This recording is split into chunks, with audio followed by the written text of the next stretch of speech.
La Saint-Valentin a plusieurs histoires. Il y a plusieurs versions justifiant son existence. Au-delà des chocolats, des cartes des restaurants ou des déclarations, la Saint-Valentin est et demeure la fête des amoureux. Mais comme toutes les grandes fêtes chrétiennes, on y attache un ou une sainte, en l'occurrence ici, Valentin. Mais qui était-il donc? Le problème, c'est qu'il n'y a pas un, mais plus d'une quinzaine de Valentins dans l'histoire chrétienne qui seraient susceptibles d'être associés au 14 février, dont Valentin de Terni. Pourquoi lui? Parce qu'il mariait en secret les jeunes couples à l'époque de l'empereur Claudius, soit sous la Rome impériale au IIIe siècle. Arrêté et exécuté le 14 février 268, Valentinius ne sera reconnu comme le patron des fiancés et des amoureux que quand le pape Gélase Ier, qui va en profiter pour le canoniser, va le reconnaître comme tel à la fin du 5e siècle. Bonjour à tous les amis. Alors, comment ça se passe? C'est la semaine de la Saint-Valentin. Yeah. Les amoureux sont prêts? J'anticipe que certainement. Très intéressant la Saint-Valentin. C'est toujours intéressant de voir comment les gens sont dans l'engouement de célébrer cet événement annuel, cette frénésie des fleurs, d'amour, des cadeaux, tout le bazar, la sensualité. C'est beau, n'est-ce pas? Alors, qu'est-ce que vous avez préparé? D'abord, c'est la semaine de la Saint-Valentin. Si vous avez un message à me passer, c'est maintenant qu'il faut m'écrire. C'est bizarre comment les gens deviennent gentils et merveilleux pendant la semaine de la Saint-Valentin. On s'exprime sur comment on ressent, on dit tout ce qu'il y a à dire, dans la positivité. C'est quand même curieux. Pourquoi les gens ne le font pas chaque jour? On célèbre la Saint-Valentin depuis très longtemps. Moi, je me souviens de la première fois que je suis plongé dans cette histoire, il y a plusieurs années en tout cas. Il fallait offrir des cadeaux, du chocolat, ça manque jamais, le chocolat. On en profite pour acheter des petits trucs gourmettes, chenettes, tout ça, pour signifier son amour. Mais sérieusement, on s'est lancé dans une histoire sans vraiment poser des vraies questions. Je ne sais pas si vous êtes déjà posé la question de comprendre. D'où ça vient cette histoire? Depuis quand vous fêtez la Saint-Valentin?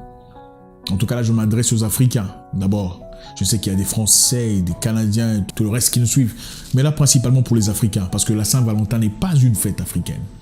Quand est-ce qu'on a commencé à fêter cette fête de Saint-Valentin? Quand est-ce que vous avez commencé? Vous êtes-vous déjà posé la question de comprendre d'où ça vient? Bon, c'est bien d'emmener madame à la fête ou au resto. C'est génial. C'est génial de renforcer ce sentiment d'amour qu'on a.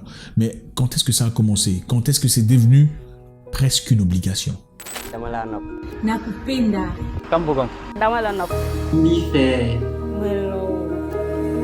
Naturellement, c'est pas donc l'habitude chez nous les Sénégalais et même les Sénégalaises de dire je t'aime à donc son homme ou bien même à sa femme. Il y a plusieurs raisons. L'éducation, voilà. Donc il y a aussi le kersa. En général, c'est de la pudeur. Mais parfois aussi, c'est par orgueil. On dit très souvent, quand on montre trop son amour à une femme, elle finit par ne pas nous respecter. C'est de l'orgueil, parfois, et ce qui peut être néfaste au couple, parce que parfois, ça pourrait briser un peu ce couple, ou bien même créer la confusion. Je préfère dire tous les jours à mon partenaire, je t'aime. Ça lui fait du bien à lui. Ça me fait du bien aussi à moi aussi.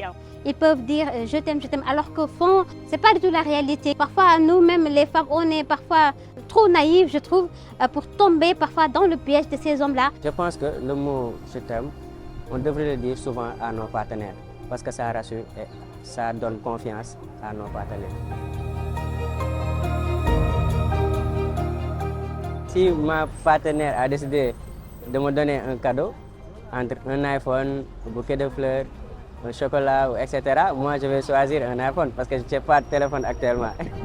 Moi j'aime les poèmes parce que j'aime trop les mots doux, j'aime trop les mots qui me tapent dans le cœur, j'aime trop ces mots qui me fassent sentir de l'amour. Je vais choisir l'argent. Je préfère pas demander parce qu'il m'a tout offert. Tout ce que tu as cité là, il me l'a déjà donné. Donc voilà, quand je suis comblée, machallah.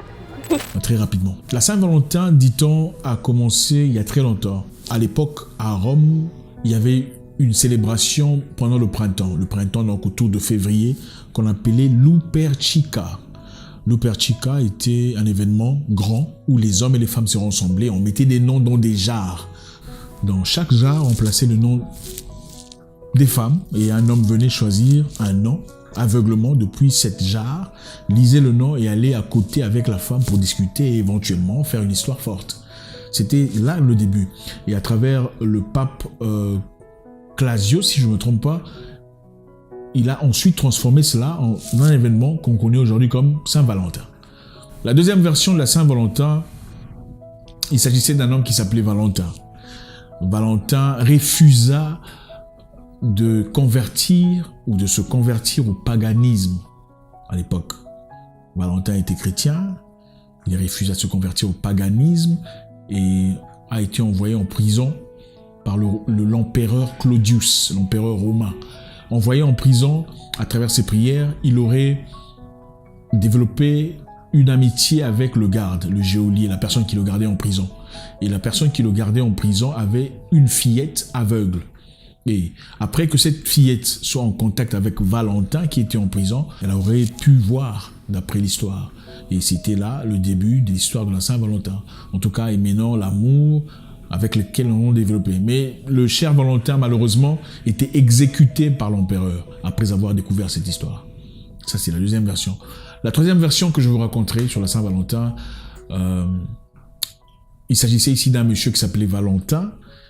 À l'époque, l'empereur romain avait interdit les mariages des soldats.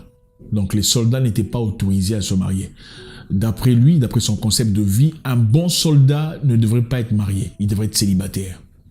Parce qu'un bon soldat en guerre, commençant à réfléchir sur sa femme, sur ses enfants, était un soldat prêt à mourir. En tout cas, à mourir par erreur. Il ne serait pas un bon soldat. On ne peut pas avoir de bons soldats liés aux émotions attachées à sa femme. Donc, il décourageait, il était interdit formellement de marier les militaires. Mais ce Valentin, qui était un prêtre à l'époque, mariait clandestinement des soldats. Donc, les militaires qui partaient à la guerre avec leur dulcinée allaient clandestinement chez Valentin célébrer leur mariage, ensuite partir mourir ou revenir s'ils avaient un peu de chance. Et c'est à partir de là, de Valentin, pour célébrer Valentin, qui était le prêtre, on aurait impulsé l'histoire de la Saint-Valentin. Il y a tant d'histoires autour de la Saint-Valentin. Mais le plus important est qu'aujourd'hui, beaucoup de personnes fêtent la Saint-Valentin sans vraiment comprendre son origine. Et ça, ce n'est pas bien du tout. Ce n'est pas génial. Je pense qu'il est nécessaire de pouvoir comprendre. Mais maintenant, pourquoi la Saint-Valentin? Pourquoi les gens fêtent la Saint-Valentin? Qu'est-ce que la Saint-Valentin représente pour vous? La Saint-Valentin vaut-elle vraiment votre attention? Vraiment le temps que vous l'accordez, les moyens, les ressources, l'intention que vous avez? Ou devriez-vous faire quelque chose de positif pendant la Saint-Valentin? Je pense que avec le capitalisme, il faudrait comprendre une seule chose. Qu'est-ce que vous faites pendant la Saint-Valentin? Vous achetez du champagne, vous achetez du chocolat, vous achetez des gourmettes, comme j'ai fait, des chaînettes en or, des cadeaux. Les gens exigent des cadeaux pendant la Saint-Valentin, n'est-ce pas? Mon cadeau de la Saint-Valentin, on ne sort pas, je n'ai rien eu. Mais qui gagne? Pour prouver son amour, n'est-ce pas? Pour prétendument prouver son amour. Qui vous a dit qu'on prouve son amour à travers des gourmettes, des chaînettes, des restaurants, du champagne? Ce n'est pas vrai.